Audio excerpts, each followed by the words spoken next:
Hey friends, today we're painting a little Westie puppy. This one is great practice if you're trying to improve your skills with painting white fur in watercolor. Using thin washes of color, it takes a lot of value control. So we'll talk about that in this tutorial, and let's dive in. I've already sketched the puppy on. I was very minimal with my sketch because we're painting white fur here, so you don't want to have dark pencil lines that might be difficult to remove. I had to tape it down. It was starting to move away from me, so I'm starting with the wet and wet technique by using clean water and painting it all across the body. And then I'm mixing up a little bit of indigo and transparent brown oxide, making a thin wash and removing any excess paint. With this very light gray, I'm painting on some curly little suggestions of fur, and you can see because we pre-wet the paper, this light gray is just spreading out softly. It will look a little bit strange and murky at first, but this is just the first layer, and the goal here is to try to set the dog apart from the white background. Smooth out any hard edges that form, and you can already in this initial layer start to add little bits of fur texture around the top of the head and around the sides of the face. Now in white fur, sometimes you'll see more of a pinkish tone, so for that I'm using burnt sienna. I switched to a smaller brush for this, and I'm starting to paint in the more detailed curls in the body. This takes a small detail brush, and make sure that you're leaving little spaces in between your brush strokes. Those are going to represent the highlights, the little bits of fur that are shining in the light, versus the dark shadow shapes that you're painting on with these darker grays and browns. Study your reference photo carefully so that you can see what direction the fur is growing, and make sure that you're moving your brush strokes in those curly directions that you see. To make it look more natural, you can wash out certain areas and scrub out other areas so it's not all just totally detailed everywhere all over the piece. Sometimes it's helpful to press your brush down and use the belly side of the brush to produce broader washes, and this will help you cover broader areas quicker. And then be more specific with a few other little details so that you have a variety of edges and brush strokes, and this can look especially beautiful in a painting. I'm trying to balance out some of that pink tone with my burnt sienna here and there throughout the piece. You don't want any pops of color to be just totally localized in one spot. Try to spread it out. I'm including a little bit of that burnt sienna around the muzzle and adding another light wash to the body to balance out the composition, using my gray combination of indigo and transparent brown oxide. Now this mixture here is alizarin crimson and burnt sienna, and this is the pink color that I'm using for the inside of the ears. I'm negative painting around little strands of fur. You can see there's always a little bit of fur overlapping the inner ear, and so really take your time there and paint specifically. To smooth out that edge, I use a second brush with a little bit of clean water on it to just pull that pink paint up and away and help it really soften into the outer edges of the ear. I do that with both sides of the head, trying to have an even composition using the same color on both sides. And of course, the dog's ears are not going to be exactly alike, so embrace the inequality of those ears. All right, I'm taking that same pink tint and painting around the eyes. It can look a little strange at first, almost like he's got pink eye or something like that. But as soon as you add the dark values, these really light values are suddenly going to look very pale. So keep that in mind if it looks a little too dark at first. Don't worry. And of course, watercolor always dries a little bit lighter. I'm dispersing that pink tone all throughout the composition, again with the idea of trying to balance it out so that we have color harmony. Now I'm taking some brown and darkening up the inner ears with another layer, using that same technique of grabbing a second clean brush and spreading out the paint so that it softens as the color comes to the outer edges of the ear. And then to help the ear stand out from the background just a little more, I add a light gray layer. Now is the fun part where you get to really start adding some details, but be very careful that you don't go too dark with these grays. Really quick, if you guys are enjoying this video, please give it a thumbs up. And I want to let you know that this tutorial is available in real time.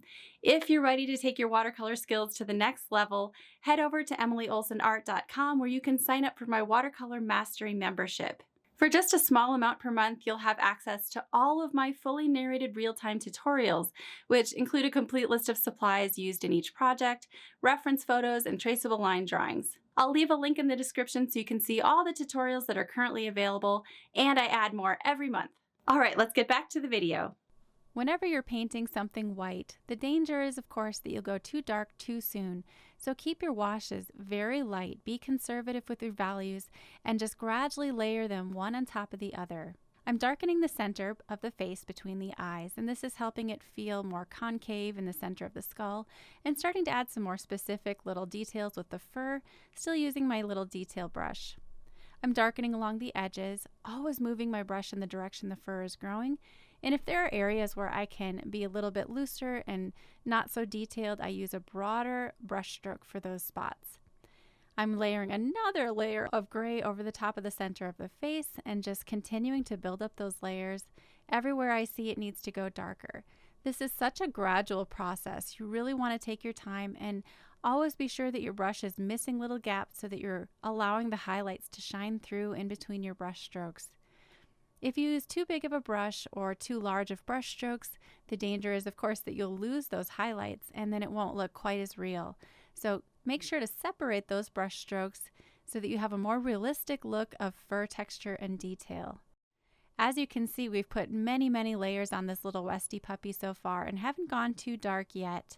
It can look a little bit dark when we haven't added any of the really dark details like the eyes and nose just yet, but I like to build as many layers as I can first before adding those dark details. Of course, you could always start with the eyes and the nose if you want, and this might help give you a point of reference so that you better can understand how dark you need to go with the fur. And I'm going to do that now. I'm taking a combination of indigo and transparent brown oxide, really dark. It's that same combo we used for the gray, but now it's more pigment than water, just enough water to get the paint flowing. And we're using that to paint in the eyes. Be sure to preserve those little highlights if you want your eyes to look lifelike and animated.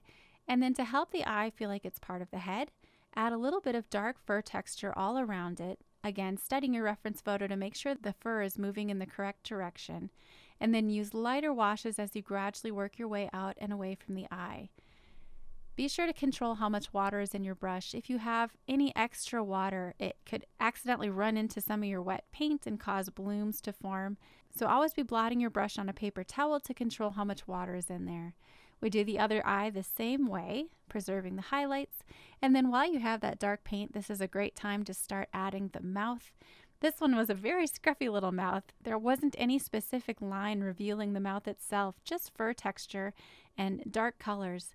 So I'm using tiny specific little brush strokes to indicate the shape of the mouth. The nose we can be a little more specific with.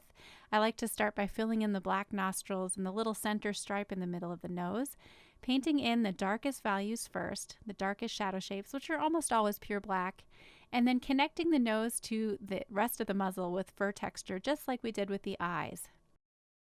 You can fill in the nose with slightly lighter values, and then usually with dogs' noses, there are these little rims under the nostrils that are catching the light, and very rarely are those pure white. So just fill those in with a medium tone and leave a couple little highlights on the nose. I lost some of that color, so I'm lifting it a little bit back out. And then to help the nose feel connected, taking some of that wet paint and pulling it out and away from the nose in a sunbeam shape almost with the tip of my tiny brush. We're just adding a few final details with little bits of fur texture. You can make the expression any way you want. If you want to exaggerate almost the smiling look of the puppy, just pull up the corners of the mouth slightly. I'm also darkening the inner ears and adding a few more key brush strokes, indicating some darker shadow shapes in the side of the face. But again, being very careful not to go too dark with those values. I have to keep it really light, really conservative. If for some reason you accidentally go too dark, it's not all is lost. You can always lift the paint back out, especially while it's still wet. This is easily done. I'm adding a few final details, a couple more shadow shapes under the head, still using my little detail brush. And this dark gray color again is still that combination of indigo and transparent brown oxide. It's a really handy color because you can adjust how warm or cool your paint is.